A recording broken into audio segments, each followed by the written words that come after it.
à tous, je suis Lily de la chaîne YouTube Lily Network et aujourd'hui je vais vous parler de contouring.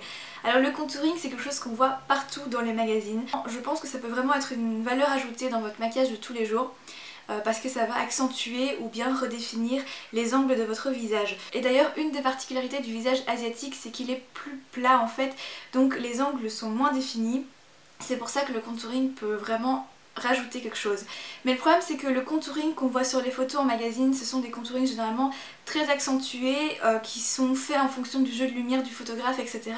Et vous ne pouvez pas refaire la même chose sur les peaux claires dans votre vie de tous les jours parce que ça fait très vite, vous savez, la fameuse tache ici en fait.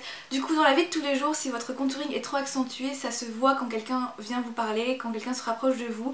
Donc ça fait très vite peau mal nettoyée je trouve. Donc je vais vous montrer comment on peut réaliser un contouring naturel pour les peaux claires, mais je pense que les peaux un peu plus foncées peuvent également réaliser cette technique parce que elle est très simple. Vous avez besoin d'un pinceau blush et d'un pinceau contouring éventuellement si vous en avez un, sinon vous pouvez faire tout avec ce pinceau blush.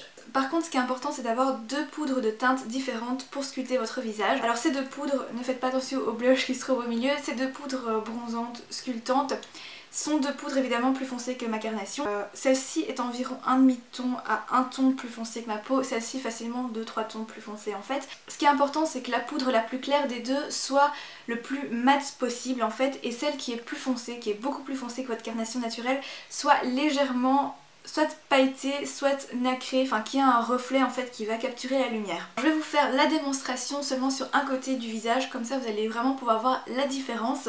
Donc j'utilise d'abord mon pinceau blush et la poudre la plus claire des deux. Alors je vais venir appliquer cette poudre dans le creux, donc en fait juste sous l'os ici. Si vous ne savez pas, si vous n'avez pas l'habitude, je vous conseille de faire ceci, la bouche de poisson, et vous allez voir l'angle se dessiner. Alors j'applique la poudre de manière légère et j'estompe bien le plus naturellement possible en fait, parce que ça va faire le dégradé. Ensuite je viens prendre la poudre plus foncée avec mon pinceau contouring. Personnellement si vous n'en avez pas vous pouvez toujours continuer avec votre pinceau blush, c'est pas un problème du tout. C'est juste que personnellement je préfère utiliser ce genre de pinceau parce que je trouve que c'est plus précis.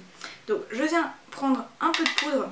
Alors cette fois-ci je vais appliquer ma poudre d'une manière totalement différente et c'est vraiment là l'astuce pour que ce soit naturel. Alors donc je vais partir du haut de mon oreille, je vais descendre en ligne droite et ensuite je vais venir former un angle, vraiment ici. C'est vraiment important d'appliquer la poudre de cette manière là parce que si vous faites juste une ligne comme ça qui descend, ça va vraiment faire en fait une espèce de barre foncée ici qui est vraiment pas belle.